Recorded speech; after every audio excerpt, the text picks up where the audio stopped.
The ship exploded in the sky like a burning star. Pieces of metal fell across the red grass fields of Zephyra, a peaceful alien planet where no one had ever told a lie. Out of the smoke and wreckage crawled a human, bruised, burned, but alive.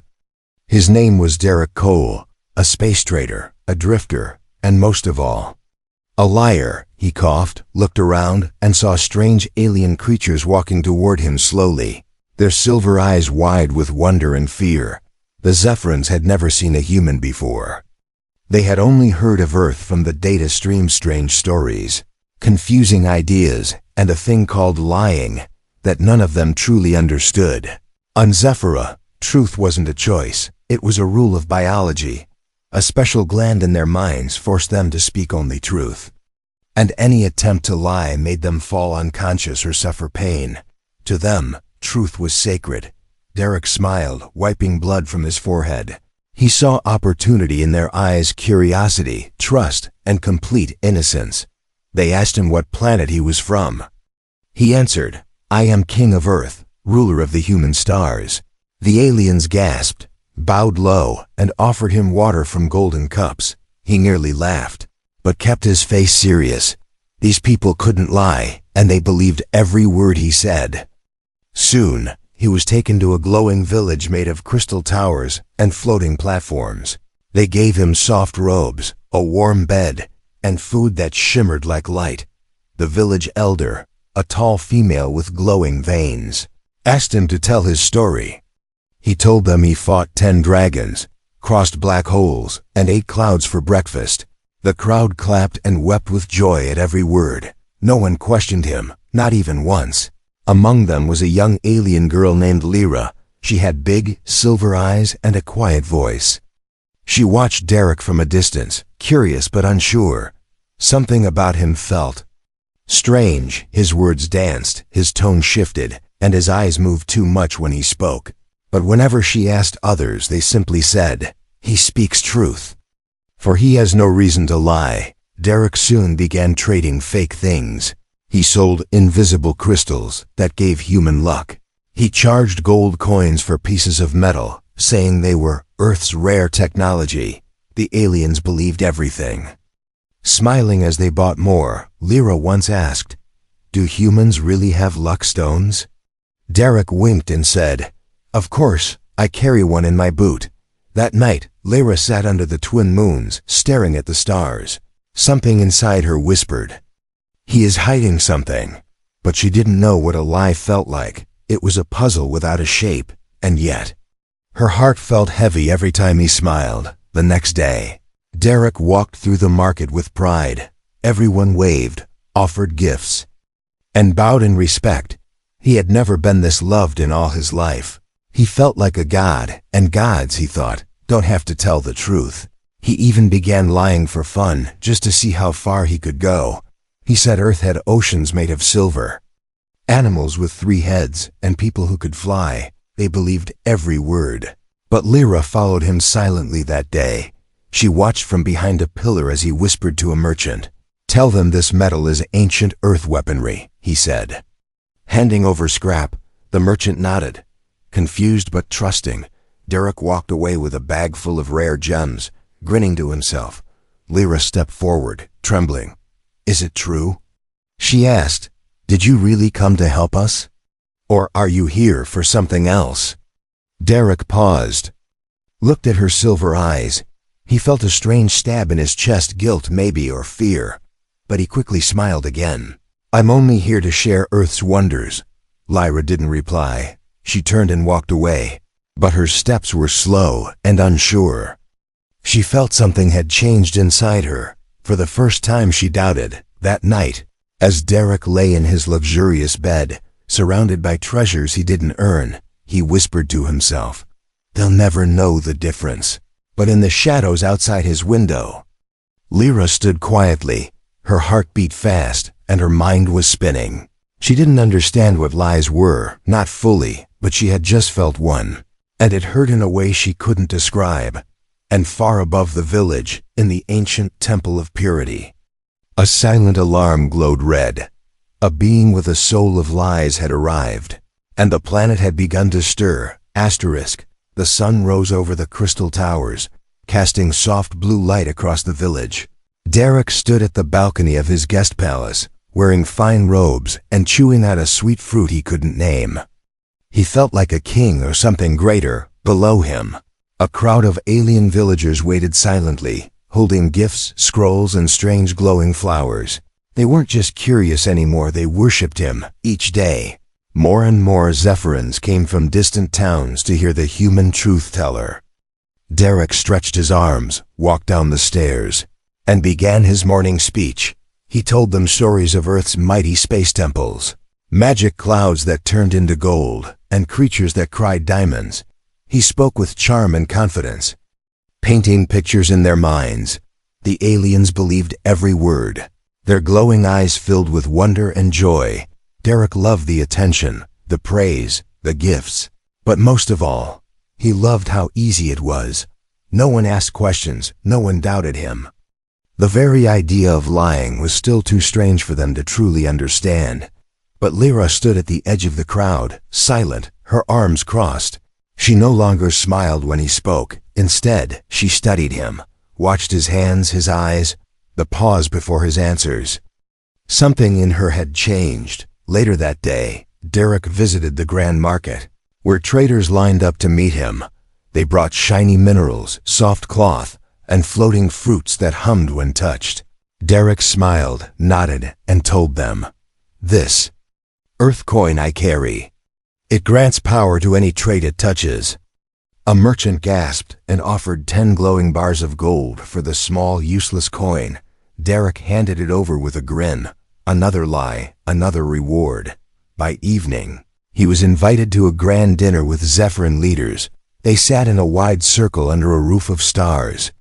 Eating in silence, finally, the elder spoke.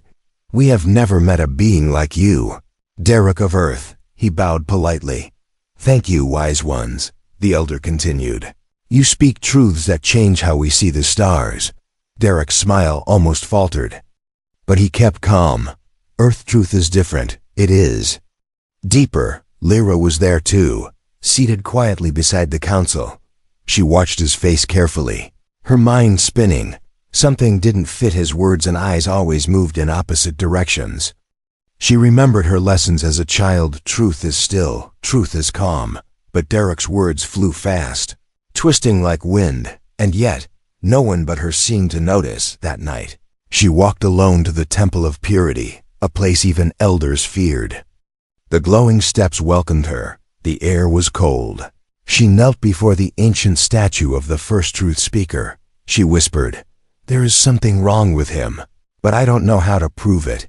The statue did not reply, but the light behind its head flickered softly, as if listening. Meanwhile, Derek sat in his room counting riches. He laughed quietly, tossing golden rings into the air.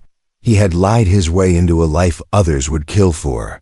The aliens saw him as a living legend, but he didn't know that his lies had started to ripple through their world. Small things, arguments between traders, children refusing to speak, doubt in their voices for the first time. The balance was shifting. In the dark corners of the city, whispers began to spread. Why does the human speak things we've never heard? Is it possible to speak untruths? Some laughed. Others feared. Truth had always been natural, automatic, unchangeable. But now, the humans' words opened a door they never thought could exist. The next day, Derek stepped out again to speak. But something was different. The crowd was smaller, their eyes less bright. Lyra stood alone in front of him and asked loudly, "Did you really fight sky monsters and eat fire?" The crowd gasped, not at Derek, but at her. Questioning someone's truth was dangerous, nearly forbidden. Derek chuckled. "Of course, Lyra, Earthmen are built differently." She didn't smile. She stepped forward, placed a tiny silver seed in front of him, and said, "Then speak into this, and let the seed bloom." He froze. The seed was an ancient truth detector. Used in old times, if a true statement was spoken near it, the seed would blossom instantly. If a lie was told, it would shrivel and burn. Derek stared at it, sweat forming on his forehead. He had never seen one before. but he had heard enough from the elders. He cleared his throat. I did fight sky monsters. Nothing happened. The seed didn't bloom, didn't shrivel. It just sat there, silent, as if unsure. The crowd watched, confused. Lyra's eyes narrowed. Strange, isn't it? Derek turned quickly, pretending to laugh, pretending not to care. But inside, his chest tightened. He had fooled an entire world with his words. But now, the cracks had begun to show. And Lyra, the quiet girl with silver eyes, had become the first to question the unshakable. Somewhere deep within the Temple of Purity, the truth crystal pulsed again, and the planet listened. The sky over Zephyra darkened earlier than usual that day. Storm clouds rolled in, glowing faintly with energy from the twin moons. Derek stood at the edge of the village square, staring at the truth seed Lyra had left behind. It hadn't bloomed. And it hadn't died. It just sat there like it was waiting for something deeper, something real. He kicked it aside and told himself it didn't matter. But for the first time since his crash, Derek felt. Watched, the villagers were quieter now. They still greeted him, but their voices held hesitation. Some nodded slowly instead of bowing. Others pretended to be busy when he passed. The blind trust they had once given him was slipping away. Derek walked into the market, hoping to make another deal. He showed a group of merchants a broken earth compass and said, "This points to your deepest desire." They stared, unsure. One finally asked, "Is this one of those earth truths or Zephyran ones?" He paused, then forced a laugh. Same thing, right? But they didn't laugh. The merchants backed away slowly, and one of them whispered, "It doesn't feel right anymore." That evening, Lyra sat with her elder, the same one who had welcomed Derek weeks ago. She spoke softly, her hands folded in her lap. "I think he is not evil," she said, "but I think his words hurt us." The elder looked tired, his skin dimming from worry. "I knew this day would come," he said. "We always believed truth was natural, but what if it is not?" Lyra asked, "What should we do?" The elder replied, "We must not silence him, but we must watch what grows from his presence." Back in his chamber, Derek stared at his own reflection. He had riches now, jewels, robes, treasures beyond what he'd ever seen on earth. He should have felt powerful, unstoppable. But he felt something else. A crack in his armor. He remembered Lyra's eyes. The way she looked at him when the seed did nothing. He hated that look, not because it was angry, but because it was disappointed. The next morning, Derek walked into the healer's garden, hoping to escape the stairs. He saw a young alien child lying on a stone bench, covered in a strange red moss. The healer said, "He is fading. The child believes his end is near, and the fear is making it worse." Derek knelt beside the child, who looked up with glassy eyes. The boy whispered, "Is it true that I'll vanish forever?" Derek looked around, saw the sad faces, the silence, the fear. And then, for the first time in a long while, he spoke gently, not for profit. "No, little one, in my world, when children like you rest, they turn into stars." The boy blinked slowly, then smiled. His breathing eased, and he drifted into calm sleep. The red moss faded a little, and the healer gasped. You gave him peace," she said. "But it was a lie," Derek replied quietly. "There are no star children on Earth." The healer shook her head. "It may not be your truth, but it helped. And that has its own power." Later that day, word of what Derek had done spread through the village. It wasn't like before, not shouting or praise. It was quiet, soft voices saying, "He helped the boy." For once, the story wasn't about magic, tech, or fake powers. It was about kindness wrapped in falsehood, and that confused the Zephyrans even more. Lyra found Derek near the moonwell. That night, she sat beside him without speaking for a long time. Finally, she asked, "Do you believe your own stories?" He looked at her, unsure how to answer. "I used to tell them to survive," he said. "Then I told them to win." "And now?" she asked. "Now? I don't know." The wind was cold, and the moons were full above them. Lyra held out a tiny silver flower, different from the truth seed. "This one doesn't judge truth or lies," she said. "It only reacts to emotion." He took it gently, placed it against his chest. The petals slowly opened, glowing warm blue. Lyra smiled. "That's the first real thing I've seen from you." Deep within the central temple, the ancient watchers studied glowing maps of thought, patterns across the region. A ripple had begun a shift in how truth was perceived. It had started small, but now, whole villages whispered questions, and some children even tested little falsehoods. Derek Cole, the human who lied, had done what no one else could. He had changed the shape of the truth. But change always brings cost, and someone, somewhere, had begun watching him closely, not with wonder, not with fear, but with the hunger to control what he had awakened. Asterisk lightning flashed across the sky as 3 cloaked figures marched through the rain. They entered the city's outer dome without speaking, carrying staffs carved with glowing words. The people of Zephyra stepped back in silence, their heads low. Everyone recognized the black robes and the silver rings. They were the Truth Tribunal. And when they arrived, it meant someone had broken something sacred. Derek was called to the central square the next morning. He stood before a rising platform, surrounded by silent villagers. The air felt heavy, like even the wind didn't want to move. He looked around and noticed Lyra standing near the edge of the crowd, her face unreadable. One of the tribunal elders stepped forward and held out a scroll. "Derek Cole," he said, "you are charged with speaking falsehoods that have caused disruption across our lands." Derek raised an eyebrow. "I never forced anyone to listen. You used their trust," the elder replied, "and broke it." The tribunal motioned to a crystal sphere floating in the air. "This is the soul mirror," the elder said. "It shows not what you say, but what you are." Derek tried to smile, but his lips were dry. A hush fell over the crowd as he stepped toward the glowing sphere. He placed his hand on it, and a red light flashed through the city. The crowd gasped, some stepping back. The color red meant deception, not just in words, but in nature. Derek laughed nervously. "Come on, I'm human. We don't have your gland thing."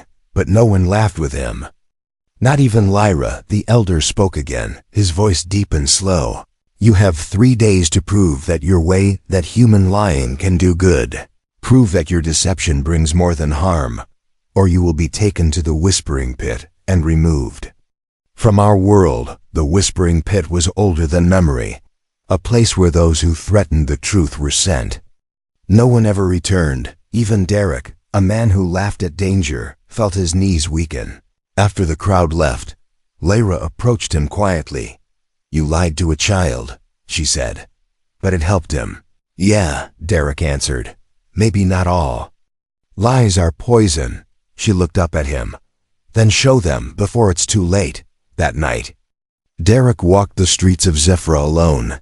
He passed families whispering in fear, children confused about what truth even meant anymore. He passed a merchant arguing with his brother over who owned a broken crystal. It was clear now, he had broken more than trust. He had broken something inside their hearts. He stopped by the moonwell, staring at his reflection. For the first time in years, he didn't know what story to tell. His lies had made him rich, had made him famous, but they had also made him a threat to a world that never asked for him. Suddenly, a soft voice echoed behind him. "I know someone. You can help." It was Lyra, and beside her stood a tall, shaking elder. His name was Mirail, and his voice had gone silent after losing his son in a space crash. He no longer believed in anything not healing, not future, not even life. Derek sat beside the old man and began speaking. He didn't lie about power or glory. Instead, he made up a story about the sun's spirit, turning into a wind that brushed across the elder's face each morning. He described how stars whispered songs of love that only old ears could hear. The elder's eyes filled with tears, not because he believed, but because he felt something again. Lyra watched the whole moment unfold, her hands clasped tightly. She knew it was a lie, but it had brought warmth to a heart frozen by loss. Words spread fast, not loud like before, but deep like roots under the soil. They said the human had. Lead, yes, but the elder had smiled for the first time in years, and maybe that meant something.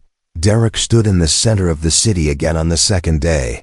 More people came, not with anger, but with questions. They asked, "Can you tell? You have stories that ease pain. Can your lies teach hope?" He answered gently, crafting tales not to impress, but to heal. Each one was false, but each one made someone stronger. Lyra sat among them, her expression soft. She had once feared his lies. Now she feared what would happen if his voice was taken away forever. But time was running out. The tribunal watched from a distance, unmoved. They needed more than smiles and comfort.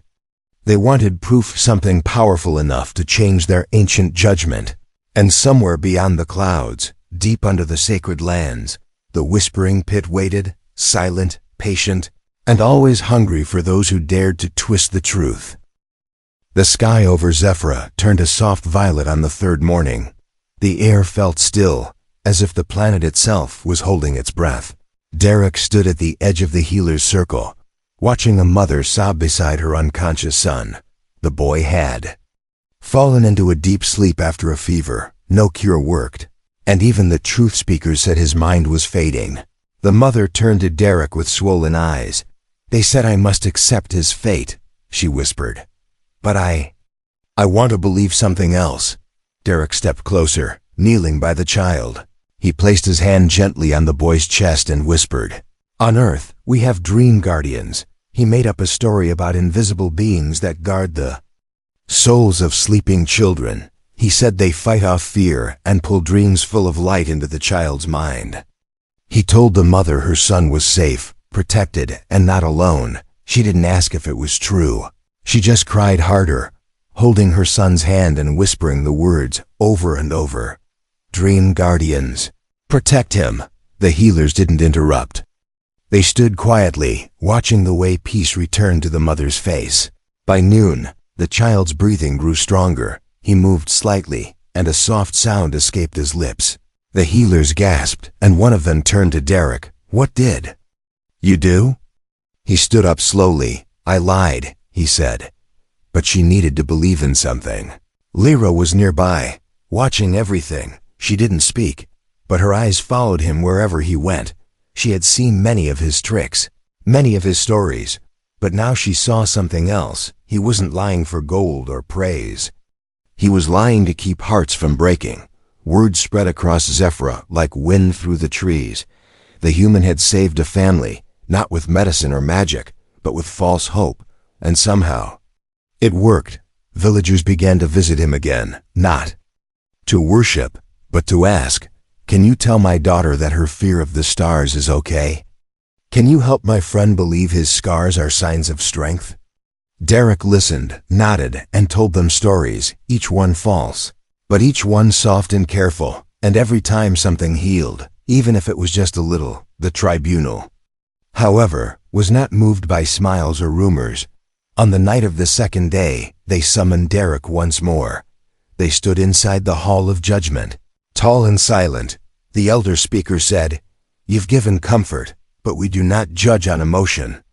We judge on balance. Have your lies brought more peace than pain?" Derek looked down, silent for a moment. Then he said, "You don't understand because you've never had the choice. You speak truth because your bodies force you to.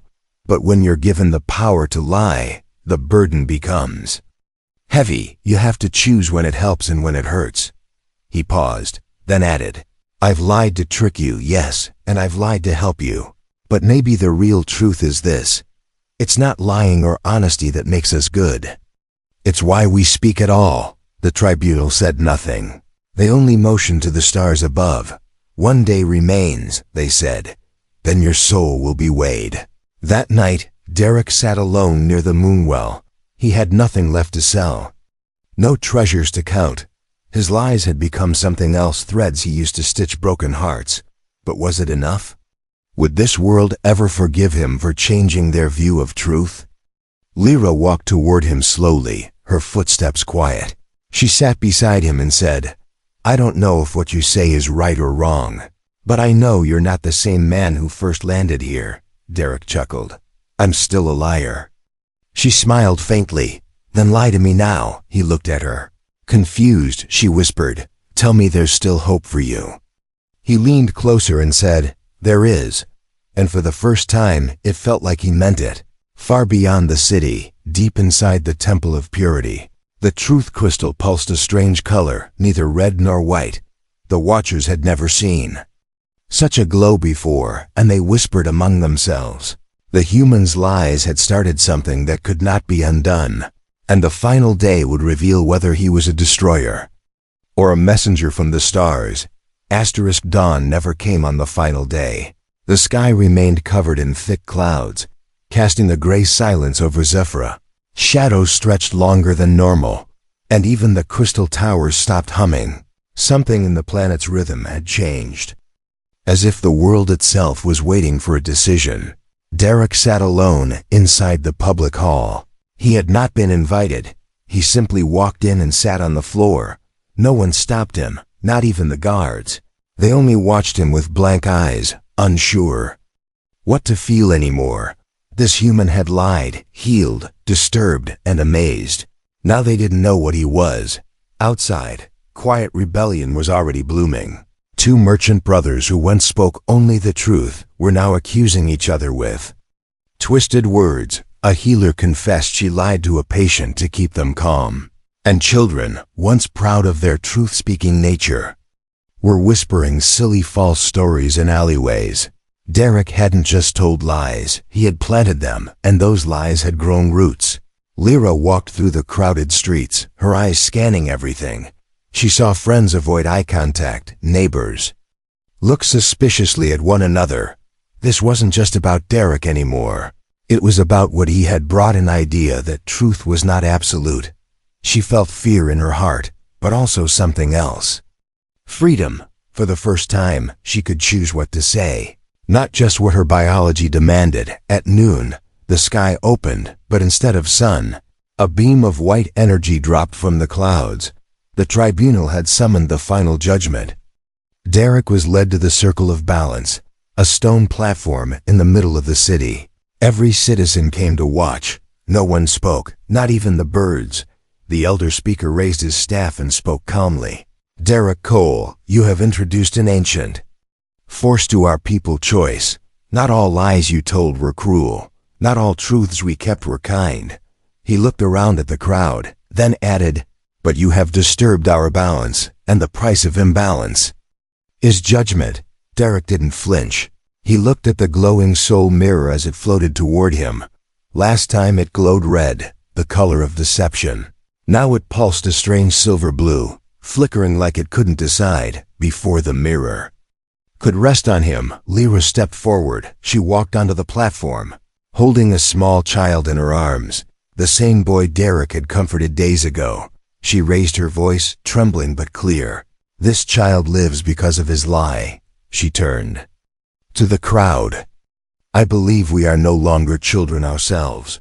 If we are strong enough to speak the truth, we should be strong enough to choose it. The tribunal watched her, unmoving. Then another stepped forward, an elder whose sorrow Derek had soothed. Then a merchant, then a healer, then dozens more. They didn't chant, didn't shout. They simply stood near Derek, shoulder to shoulder. The soul mirror pulsed brighter, changing colors. Then it turned white, not the cold white of judgment, but the warm glow of acceptance. The crowd gasped, and the tribunal lowered their staffs. Balance has not been broken, the elder said finally. It has been changed. He looked at Derek. And you, human, have become part of our new truth. Derek didn't smile, didn't speak. For once, he had nothing clever to say. He only looked at Lyra and gave a small nod. That night, the city didn't celebrate. There were no festivals, no fireworks, only silence. And the strange feeling that the world had shifted. Families sat together and asked questions they had never dared ask before. Children asked their parents, "Is it okay to pretend sometimes?" And the parents paused, then answered honestly, "Or not." The age of perfect truth had ended. Not in war, not in fire, but in one quiet lie told for love, and it had changed the course of a planet.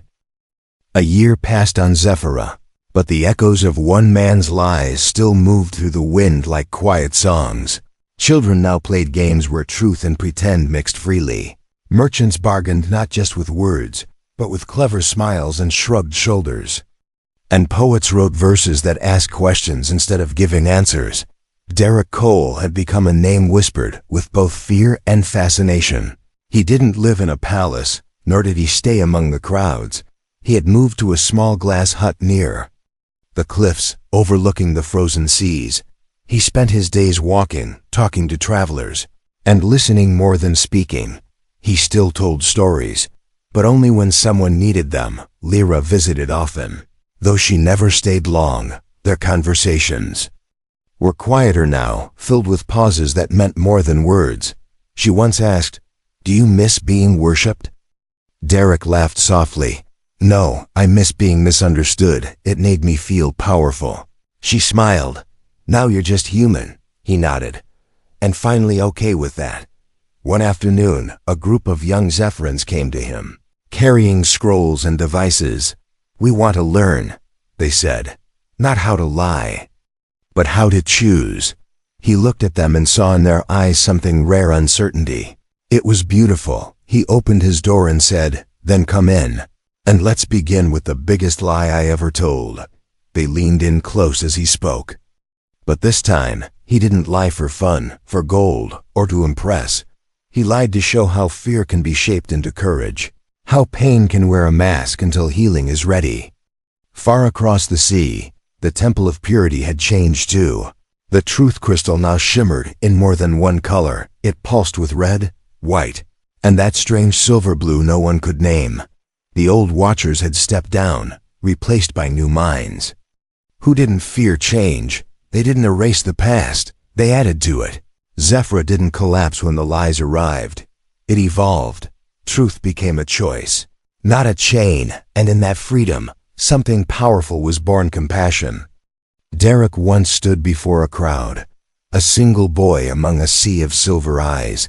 Now he walked freely, with no crowds behind him, no gems in his pockets, but wherever he went, people looked up and nodded with respect, not because he was a hero, but because he had dared to break something perfect, to build something real. One evening, as the twin moons rose together, Derek stood beside Lyra on the cliffs. The wind howled softly, and the stars blinked above them. She asked him, "Will you ever stop telling stories?" He shook his head. "Only when people stop needing them." She looked at him, her voice warm. "And if someone lies for selfish reasons again?" Derek smiled sadly. "Then I hope someone like you asks the right questions." They stood together in silence as the sky darkened. The sea below shimmered with reflections, both real and imagined, and in that moment, neither of them knew if they were standing in truth or a beautiful lie. But it didn't matter anymore, because on a planet where no one could lie, one human had taught them how, and strangely, it had made them better.